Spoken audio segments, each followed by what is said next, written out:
بسم اللہ الرحمن الرحیم۔ محترم ناظرین، السلام علیکم ورحمۃ اللہ وبرکاتہ۔ آج ہم بات کریں گے اس نبی کی جنہیں اللہ تعالی نے ایک عظیم مقصد کے لیے مبعوث فرمایا۔ وہ نبی جنہوں نے 950 سال تک اپنی قوم کو اللہ کی طرف بلایا، وہ ہیں حضرت نوح علیہ السلام۔ حضرت نوح علیہ السلام حضرت آدم علیہ السلام کے بعد سب سے پہلے بڑے پیغمبر ہیں۔ اللہ تعالی نے انہیں اپنی قوم کی طرف بھیجا۔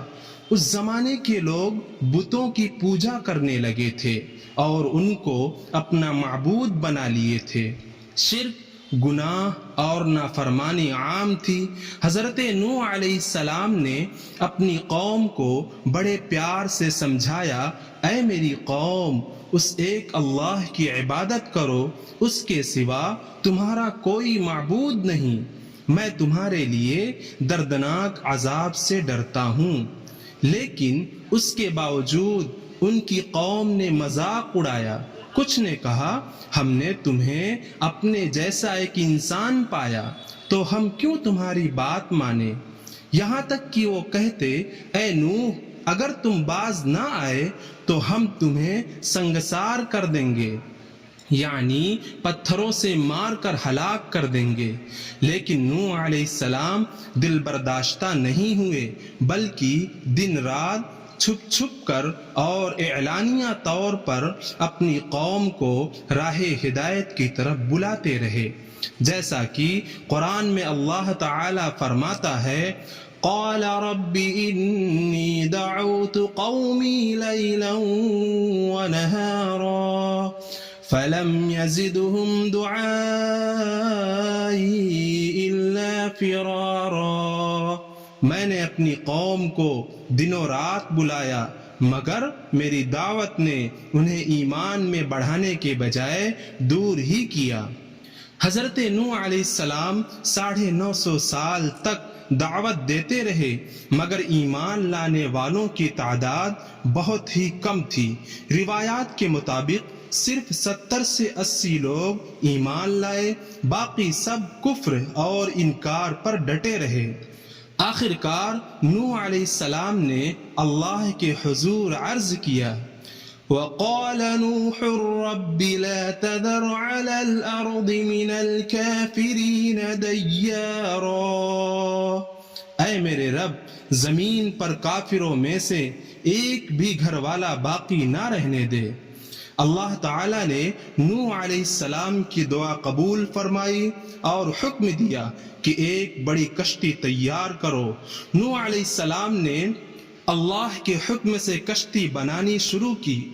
جب بھی ان کی قوم کے لوگ حضرت نوح علیہ السلام کو کشتی بناتے دیکھتے تو ہنسی مذاق کرتے اور کہتے، اے نوح، پہلے تو نبی بننے کا دعویٰ کیا، اب بڑھئی بن گئے ہو۔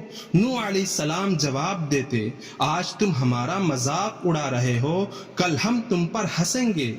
آخر وہ دن آ ہی گیا جب اللہ کا عذاب نازل ہوا، زمین سے پانی ابل پڑا، آسمان کے دروازے کھل گئے، فلک سے بارش اتنی شدت سے ہوئی گویا آسمان زمین سے باتیں کر رہا ہو۔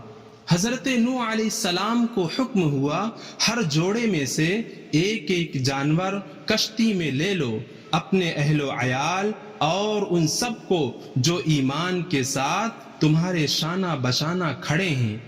لیکن نوح علیہ السلام کا ایک بیٹا کافروں میں شامل تھا۔ جب سیلاب آیا، نوح علیہ السلام نے درد بھری آواز میں اپنے بیٹے کو پکارا، اے میرے بیٹے، اے میرے لخت جگر، ہمارے ساتھ سوار ہو جاؤ، کافروں کے ساتھ نہ رہو۔ مگر بیٹے نے غرور سے کہا، ابا جان، میں ابھی پہاڑ پر چڑھ جاؤں گا، وہ مجھے پانی سے بچا لے گا۔ اسے یہ خبر نہ تھی کہ جب اللہ کا حکم آ جائے تو کوئی پہاڑ، کوئی طاقت، کوئی سہارا انسان کو نہیں بچا سکتا۔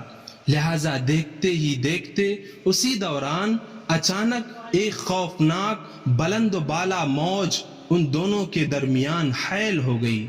حضرت نوح علیہ السلام بے بسی سے دیکھتے رہ گئے اور وہ نافرمان بیٹا جسے پہاڑ پر بھروسہ تھا موجوں کے طوفان میں بہہ گیا اور ہمیشہ کے لیے ڈوبنے والوں میں شامل ہو گیا۔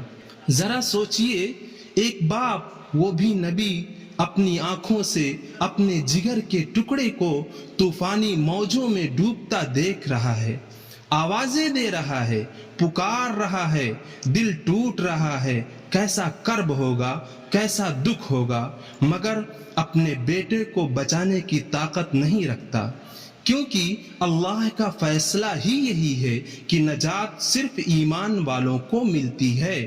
رشتہ داری، خون کا تعلق کچھ بھی کام نہیں آتا، لہذا کشتی چلتی رہی، پانی پہاڑوں سے اونچا ہو گیا، پوری قوم غرق ہو گئی، اور پھر جب اللہ نے چاہا بارش تھم گئی، زمین نے پانی نگل لیا اور کشتی جودی پہاڑ پر ٹھہر گئی۔ حضرت نوح علیہ السلام اور ان کے ساتھی نجات پا گئے، مگر ان کی قوم ہمیشہ کے لیے مٹ گئی۔ حضرت نوح علیہ السلام کا واقعہ ہمیں یہ سکھاتا ہے کہ ایمان اور اطاعت سب سے بڑی نجات ہے۔